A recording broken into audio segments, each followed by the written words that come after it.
Some of them, of course. This was typical of the sort of ridiculous rumours that had been circulating since they had arrived in France. He was surprised, though, at how readily people accepted them, officers and men alike, and it made him wonder whether he might have been wrong in placing so much faith in the army, and that new and unwelcome doubt filled him with dread.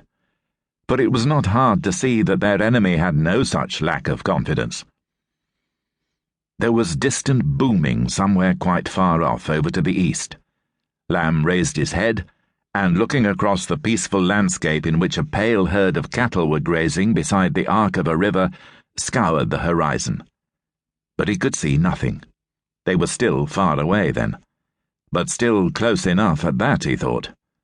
And somewhere out there, someone was taking a pounding, and 10 to 1 it wasn't the Boche. There was a rustling noise behind him, and Lamb turned to see his platoon sergeant, Jim Bennett, crouching above the trench. "Begging your pardon, Mr. Lamb, sir, but the lads were wondering if they could stand down for a few minutes and get a brew on. And one for you too, sir?" Lamb nodded. "Yes, sergeant, that should be fine." The booming noise came again. "Did you hear that? Sounds as if the Belgians are getting it badly. Still holding them, though. Reckon they'll manage much longer, sir?" Lamb smiled. He knew from the adjutant that the entire 3rd Division had been pulled back from the forward Belgian lines after some trivial dispute between their general and the Belgian commander, who reckoned his men better trained than the British army. It was madness, but the Belgians would rather fight on their own than submit to foreign command, so now it was only a matter of time. "Not really, son. Do you?" Bennett grinned. "They're brave enough, sir. Don't get me wrong. I'm not saying they're not, but you saw them come past here yesterday, sir. Couldn't get away fast enough.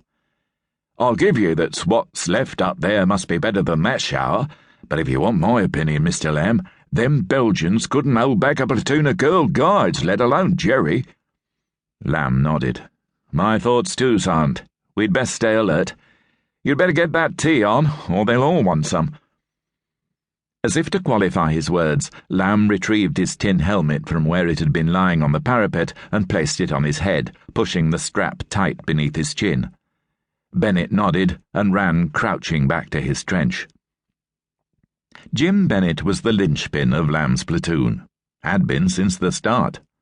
While Lamb knew that the men would not question his word, he also knew that they would take a command more readily from Bennett, knowing that he was one of them. Lamb was an officer, and as such came from another world, another country.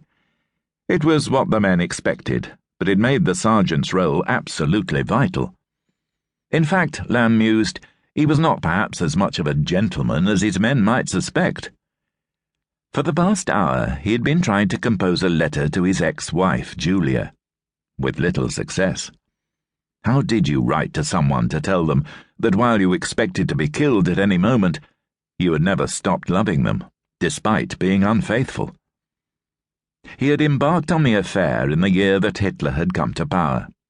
His life with Kate was nothing like his marriage, where society ball had succeeded house party as his social life had jostled for position with his promising career as a London lawyer. He'd met Julia at university, and they'd married in haste. But Kate he had known since boyhood, and the chance encounter had led to a torrid affair, which had put an end to his marriage. It was not sordid, not in the way that Julia had made out in court. Of course he'd not meant to betray his wife, but some uncontrollable urge had taken hold of him. Lamb prided himself on his ability to organize and control his feelings, just as he did his men, and this uncharacteristic slip troubled him. He understood now that it must have been love. But now he just wanted to get home, to get back to some sort of normality, and to the woman he wished he'd never betrayed. He wondered when it would be over, whether they had any chance now of driving the Germans back across the Belgian border. The latest reports had not been good. They had crossed from France 2 days ago, an expeditionary force of almost 250,000 British troops, plus all their cumbersome logistical support, sent to help the French as they had in 1914. When Lamb's